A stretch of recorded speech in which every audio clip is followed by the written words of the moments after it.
बोधिसत्व तथागत सम्यक संबुद्ध बोधिसत्व बाबा साहब और सभी दुनिया के बौद्ध राष्ट्रों के उपासक उपासिकाएँ भारत में भी 14 अक्टूबर 1956 के बाद जिस धम्म क्रांति की बात की जाती है, वही धम्म क्रांति आज भिक्षु और भिक्षुणी के रूप में, उपासक उपासिका के रूप में भारत भर बड़े हर्ष और उल्लास के साथ उसको सम्मानित किया जाता है।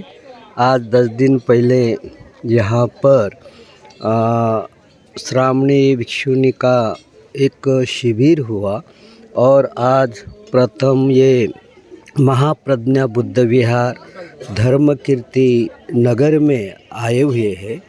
और यहाँ पर जिस तरह बौद्ध राष्ट्रों में भोजन दान का समय होता है, भिक्षाटन का समय होता है, तो भिक्षाटन करने के लिए इस बुद्ध विहार में श्रामणेरिया भिक्षु भिक्षुणियाँ और साथ में उपासक उपासिका भी यहाँ पर आए हुए हैं। और अभी भोजन दान का समय चल रहा है, भिक्षाटन का समय चल रहा है।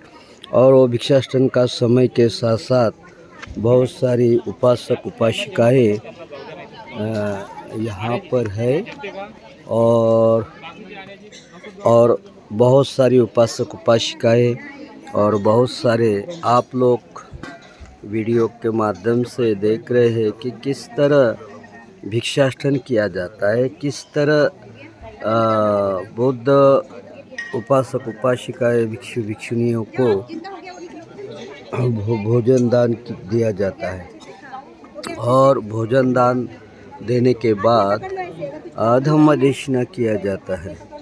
तो इसीलिए भिक्षाटन का जो समय है और भिक्षाटन के समय में यहाँ पर सभी उपस्थित, ये अभी की परंपराएं नहीं, तो बुद्ध काल में भी एक साथ उपासक उपासिकाएँ, एक साथ भिक्षु भिक्षुणियाँ जब भी कभी सुबह के टाइम में भोजन दान का समय जानकर भोजन दान के लिए निकल जाते थे।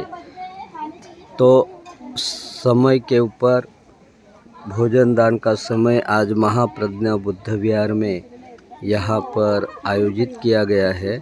और ये महाप्रज्ञा बुद्ध विहार का ये परिसर है और इस परिसर में यहाँ पर ये कार्यक्रम है और अभी बहुत लंबी लाइन है अभी भिक्षाटन के समय में। तो सभी उपासक उपासिकाएँ और सभी धम्म प्रेमी इस बड़े आदर और सत्कार के साथ उनको भोजन दान के समय में भोजन दान दे रहे हैं। और इस विहार में और इतने सारे चिवरधारी तो बुद्ध काल की हमें याद दिलाते हैं। और एक साथ इतने सारे यानी उपासक उपासिकाएँ और चिवरधारी यहाँ पर आए हुए हैं। और इतने सारी उपासक उपासिकाएँ भिक्षु भिक्षुणियाँ यहाँ पर एक साथ यहाँ पर उपस्थित हुए हैं। कुछ नए हैं, कुछ पुराने हैं।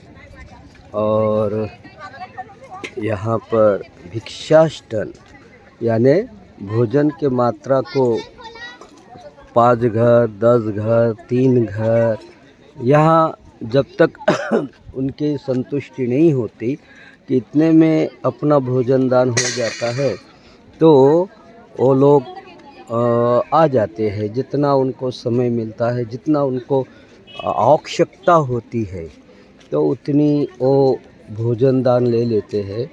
और भोजन दान जाकर फिर वो भोजन कर लेते हैं।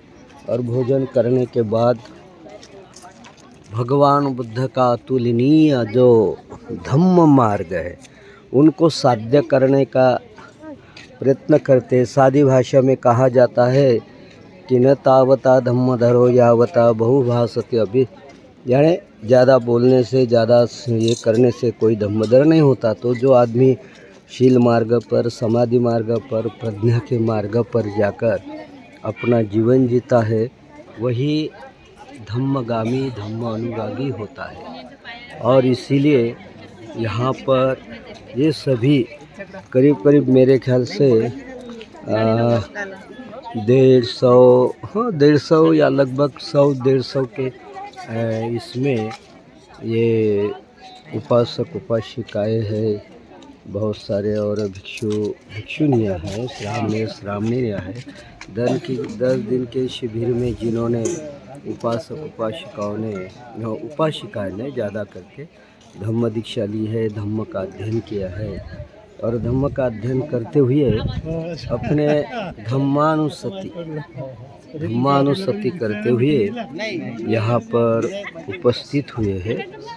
अभी भिक्षाटन यानी 10 घर से भोजन लाना और एक ठिकान में बैठकर भोजन कर लेना, और उस भोजन के मात्रा को जानते हुए, समझते हुए, भोजन के मात्रा को जानते और समझते हुए भोजन करना, क्योंकि भोजन ही जीवन जीता है और भोजन ही विनाश की ओर लेके जाता है। लेकिन इसके साथ साथ तथागत ने कहा कि 4 प्रकार के आहार होते हैं, भोजन होते हैं। तो 4 प्रकार के आहारों में से कौलिकर आहार ही ये भोजन होता है, जो किसी तरह के रूप में ग्रहण किया जाता है कौलिकर आहार में, और जो शरीर को ओजस्टमक आहार में बदल देता है।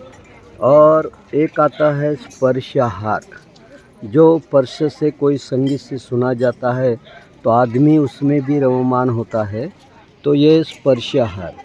एक होता है विज्ञानन आहार, विज्ञान की जानते हुए, समझते हुए अपने कान से, नाक से, आँख से, यानी 6 इंद्रियों से जानते हुए, समझते हुए भोजन कर लेता है, तो ये विज्ञानन आहार। और एक होता है मन सिंचन आहार, और मन सिंचन आहार ये धम्म से ही प्राप्त होता है, क्योंकि मन में कभी अकुशल, कभी कुशल, कभी अकुशल, कभी कुशल की परंपरा चलती रहती है। तो इसीलिए इन्होंने 10 दिन 15 दिन की दीक्षा ले ली है कि हम भगवान बुद्ध का धम्म साध्य करें, यानी मन का आहार के लिए भगवान बुद्ध के धम्म को जानना, भगवान बुद्ध के विचारों को जाना, यानी जिनका मन कुशलता से भरा हो, हमेशा मन में अच्छे कुशल विचार चलते हो, तो क्योंकि मन का आहार ही सर्वश्रेष्ठ आहार होता है। आप मन को किस तरह आहार देते हैं, कैसे विचारों, गलत विचारों का कि अच्छे विचारों का, तो अच्छे विचारों का अगर आप आहार देते हैं तो आपके जीवन की नैया पार होगी, आपका जीवन अच्छा बनेगा, और निष्कलंक निष्पाप जीवन का रास्ता चलते हुए निब्बानगामी परम सुख की ओर रास्ता चलेगा। यानी जीवन के मार्ग पर चले, निष्कलंक निष्पाप जीवन का रास्ता खुलेगा। लेकिन अच्छा तरह से आप आहार लेते हैं, तो अगर आप गलत आहार लेते हैं, गलत व्यवहार लेते हैं, तो मन का आहार ही जीवन को नष्ट कर देता है। और इसीलिए आप सभी यहाँ पर आए हुए हैं। मैं भी यहाँ पर भदंत संघानंद महस्तभी यहाँ पर उपस्थित हुआ हूँ, और सद्धम्म के रूप में महाप्रज्ञा बुद्ध विहार में आज यहाँ पर श्रामणेरिया भिक्षु भिक्षुनियाँ यहाँ पर है, उपासक उपासिकाएँ हैं। आजू बाजू के नगरों में उपासक उपासिका आए हुए हैं, आप अपने घर से भोजन दान लेकर कि वो भिक्षु संघ को दान दे, भिक्षुनियाँ संघ को दान दे, और बाबा साहब के 14 अक्टूबर 56 की 2 धम्म क्रांति है, धम्म क्रांति को एक सपोर्ट करे, एक सहायक बने, और धम्म क्रांति को एक प्रज्वलित रखे, क्योंकि ये धम्म क्रांति आज ज़रूरी है देश विदेश में, क्योंकि 14 अक्टूबर 1900 के बाद धम्म क्रांति जो होती थी अनेक प्रकार से, अनेक इससे, तो वो प्रकार जो था, लेकिन आज भारत में इसके बहुत ज़रूरी है और भारत की ज़रूरत धम्म की होती है और इसीलिए यहाँ पर आए हुए हैं। मैं इस महाप्रज्ञा बुद्ध विहार धर्म कीर्ति नगर वाड़ी यहाँ से भदंत संघानंद महास्तवीर मंगल मैत्री करता हूँ कि पूरे भारतवर्ष में और पूरे बौद्ध राष्ट्रों में, पूरे जगत में यही ध्वनियाँ फैले और जिससे सभी का मंगल कल्याण जय मंगल हो और सभी के स्वास्थ्य मुक्ति हो। यही मंगल मैत्री करता हो, सबका कल्याण हो, सबका मंगल हो, सबका जय मंगल हो, यही मन में भाव रखते हुए आज की जो शुद्ध भिक्षाटन की परंपराएं है, ये ऐसी ही भारत देश में चलती रहे। अभिवादन श्रीशनि संवड्ढापचारो चत्तारो धम्मा वदन्ति आयुवन्नो सुखं बलन्ति। साधु साधु साधु।